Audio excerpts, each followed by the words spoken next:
जय जगन्नाथ दर्शक बंधु मो आचार्य क्षेत्रमोहन पंडित आज आपण को आउ गोटे नूतन भित्तिक वास्तु कार्यक्रम में स्वागत जनाऊँगी। यही कार्यक्रम में आम जाना जे जदि आम ऋणग्रस्त बा करजग्रस्त अच्छु वास्तु किपरि भाव ताहार प्रभाव थाए जहाँफल आम जापारना जे वास्तु दोष भी रोचे करज जो लगी रोचे तेणु सेमती जदि किसी रोचे तार प्रतिकार कौन केमती करवा से विषय जाना और कहीं सब समस्या सृष्टि हुए से विषय जाना कार्यक्रम टी आरंभ करवा। ओम नीलाचल निवासाय नित्याय परमात्मने बलभद्र सुभद्राभ्यम जगन्नाथाय ते नमः। जय जगन्नाथ। वास्तुस्पति तेबे जीवन रे आमर सुख दुख लगी रही अभाव और अनाटन रोचे जहाँकि बहुत समय धरी आमको लगी रही परिस्थिति जितेबले आम सामना करने हुए से मनीष करज करने को बाध्य हुए जदि बहुत दरकार पड़ला आम करज करुचे आमको परिस्थिति बाध्य कला आम करज वास्तु कौन सब रोचे आम जो घरे रोचु ता लगी कारण मनकर आम जिते पैसा कमाऊँ अंटू ना कारण कौन से विषय आम वास्तुर किसी दोष रही जाऊनि तो तेणु से विषय आम आज जाना।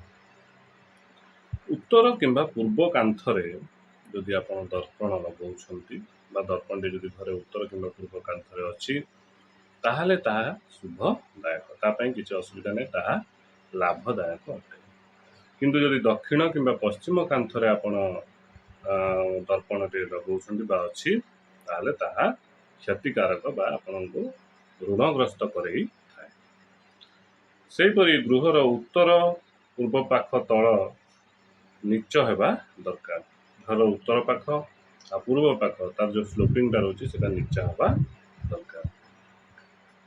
किंतु जदि उत्तर आ पूर्व दिग जदि उच्चा होची आ दक्षिण आ पश्चिम दिग नीचा होची ताले ताहा मध्य हमको करजग्रस्त कराइथाए बा ऋणग्रस्त कराइथाए जहाँ फल कि आमको सकारात्मक एनर्जी बा शक्ति मिल न थाए नकारात्मक शक्ति वृद्धि करता है।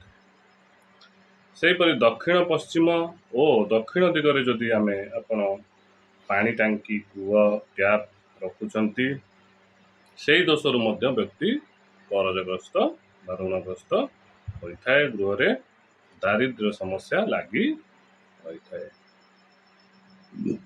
एभली दोष दूर करने आप पूर्व किंबा उत्तर रे बा ईशान्य कोण रे टैप व्यवस्था पानी व्यवस्था करले शुभदायक। गृहर पूर्व किंबा उत्तर दिगरे जदि भारी वस्तु रखुछंती ताहा मध्य अजथा करज वृद्धि करारे सहायक होता है। घर करने समय उत्तर और दक्षिण कांथ सदा सर्वदा सीधा रखंतु बा 90 डिग्री भाव में स्ट्रेट रखंतु। कांथ जदि सामान्य नीचा रहिला भल माने उत्तर बा पूर्व दिगर कांथ जदि टिके नीचा रहिला ताले शुभदायक। त्रुटियुक्त कांथ जदि हैला बा पूर्व दिगर कांथ उत्तर दिगर कांथ जो उच्चा हैला और दक्षिण दिग पश्चिम दिगर कांथ जदि नीचा हैला ताहा मध्य करज वृद्धि र कारक होता है। तापरे घरर दक्षिण और पश्चिम दिगरे केबे भी टॉयलेट करंतु नाही। दक्षिण पश्चिम जोटा हमको नैऋत्य कोण कुआउची से जगह पर्टिकुलाली टॉयलेट करंतुनी आपण पश्चिम दिगरे टॉयलेट करंतु नहले सेपरी करजग्रस्त फाइनेंशियल क्राइसिस देखा जाए। जदि कौन कारण आप करज कर सुझा को चाहते तेरे करजर किस्ती मंगलवार ही दिंतु कारण मंगल होचंती ऋणर कारक। तेणु मंगलवार देले जल्दी आपण किस्ती सुझी जाए।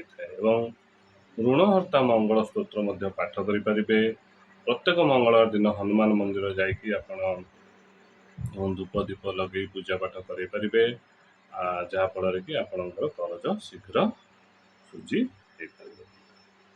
ତେବେ ଦର୍ଶକ ବନ୍ଧୁ ଏ ତ ଥିଲା ଋଣଗ୍ରସ୍ତ ବା କରଜଗ୍ରସ୍ତ ମଣିଷ କିପରି ଭାବରେ ନିଜ ଅଜାଣତରେ ବାସ୍ତୁରେ ତ୍ରୁଟି ଲାଗି ବହୁତ କରଜଗ୍ରସ୍ତ ହୋଇଯାଇଥାଏ ତାହା ସେ ଜାଣିପାରେ ନାହିଁ।